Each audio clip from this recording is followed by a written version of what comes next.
Welcome to மைத்ரீஸ் kitchen. இன்றைக்கி உசிலி உப்புமா எப்படி பண்ணுறதுன்னு பார்க்கலாம் வாங்கோ. உசிலி உப்புமா பண்ணலாம், எப்படி பண்ணுறதுன்னு பார்க்கலாம் வாங்க. அதுக்கான பொருட்கள்லாம் இருக்குது வாங்கோ. 1 கப்பு அரிசி வச்சுருக்கேன், 1/2 கப்பு பயத்தம்பருப்பு வச்சுருக்கேன், 1/2 மூடி தேங்காய் மூடி பல்லாக கீறி வச்சுருக்கேன், உப்பு தேவையான அளவு, கருவேப்பிலை 2 கொத்து வச்சுருக்கேன், 3 வரமிளகா கிள்ளி வச்சுருக்கேன், 1/2 ஸ்பூன் கடுகு, 1/2 ஸ்பூன் பெருங்காயம், தேவையான அளவு எண்ணெய். எப்படி பண்ணுறதுன்னு பார்க்கலாம் வாங்க.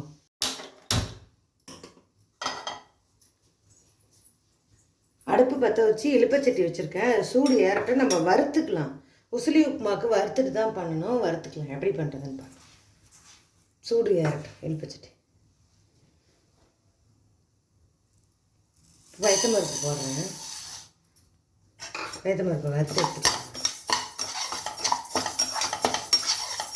நல்லா செவக்க வறுக்கணும், வறுத்தவொன்னே காமிக்கிறாங்க. நல்லா அதை பாருங்க, இந்த மாதிரி வறுத்துட்டேன், கொட்டிக்கிறேன்.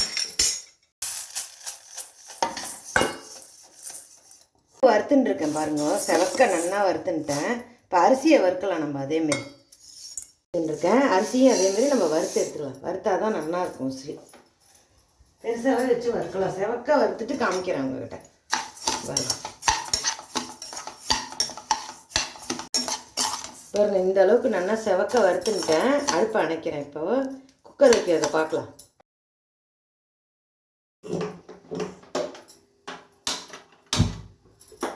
குக்கர் சூடாகட்டும், எப்படி பண்ணுறதுன்னு பார்க்கலாம். இப்போ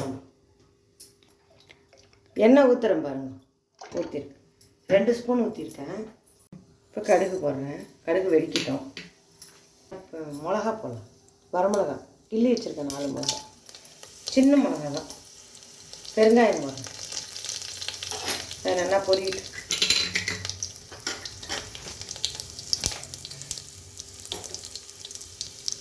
கடுகு வெடித்தோன்னா கருவேப்பிலையும் தேங்காயும் போடலாம். தேங்காயை திருக்கி வச்சுட்டு போடலாம், நான் கீறி வச்சுட்டுருக்கேன் பல்லாக. அது கடிப்பட்டால் நல்லாயிருக்கும், அதனால தான். கருவேப்பிலை போடுறேன்,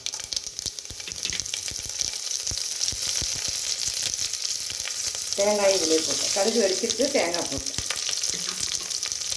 நல்லா ஒரு கட்டை புதுசாக அதை தேங்காய் இதில் எண்ணெயில் போட்டுட்டோம்னா. நான் தண்ணி ஊற்றுறேன், நான் தண்ணியை அளந்து வச்சுக்கிட்டேன். 1 கப்புக்கு 2 கப்பு தண்ணி கரெக்டாக இருக்கும். தேவையான அளவு உப்பு போடுறேன் பாருங்க. தண்ணி நல்லா கொதிச்சோன்னே இதை போட்டுக்கலாம், அவ்வளோதான். உங்களுக்கு சீக்கிரம் குயிக்காக வேலை முடிஞ்சிடும். இது டக்குன்னு டிஃபனு. பயத்தம்பருப்பும் அரிசியும் வறுக்கிற நேரம் தான் நேரமே.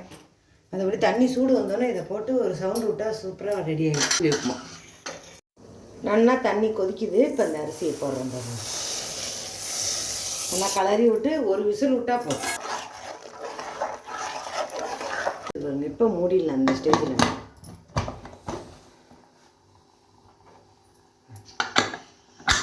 விசில் வந்தோன்னே பார்க்கலாம்.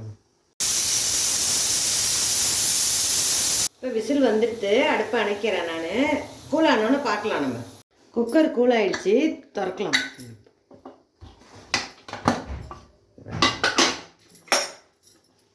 உப்புமா உதிரி உதிரியாக நல்லா இருக்குங்க பாருங்க.